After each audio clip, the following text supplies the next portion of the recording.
જૂનાગઢ બાળિયાહાટી ખાતે જીવદયા ગ્રુપને અબોલ પશુની સેવા કરવાથી જૈન સંત શ્રી નમ્ર મુનિ મહારાજને પ્રેરણાથી જૈન સંઘ દ્વારા એમ્બ્યુલન્સ અર્પણ કરવામાં આવી। એમ્બ્યુલન્સની અંદર અત્યંત આધુનિક સુવિધાથી સજ્જ એમ્બ્યુલન્સ અર્પણનો કાર્યક્રમ જૈન ઉપાશ્રય ખાતે રાખવામાં આવ્યો હતો।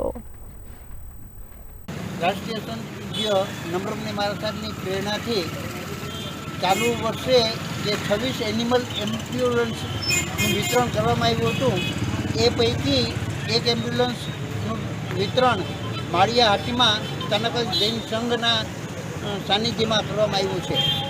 આ એમ્બ્યુલન્સનો સંપૂર્ણ ખર્ચ અથવા તો યોગદાન કિરીટભાઈ બાબુલાલ સંઘવી તરફથી અને જયશ્રીબેન કિરીટભાઈ સંઘવી તરફથી કરવામાં આવ્યું છે।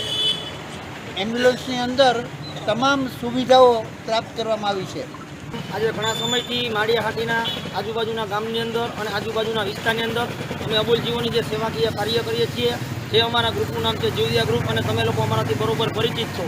તો આજે ઘણા સમયથી જે અમે આ સેવાકીય કાર્ય કરીએ છીએ, તે માટે જૂનાગઢ નમ્ર મુનિ મહારાજ દ્વારા એક પ્રસાદી રૂપે અબોલ જીવોની સેવા કાર્ય કરવા માટે અમને જે એમ્બ્યુલન્સ ફાળવેલી છે, એમાં મહિલા મંડળ જયદાતા મહિલા મંડળ ગ્રુપનો બહેનોનો પણ ઘણો ખૂબ સહકાર રહ્યો છે અને આસપાસના વિસ્તારના લોકોને અમે જાણકારી કરીએ છીએ કે આ જે એમ્બ્યુલન્સ આપેલી છે એ માળિયાહાટીના આસપાસના વિસ્તારમાં અબોલ જીવોની સેવા માટે આપેલી છે।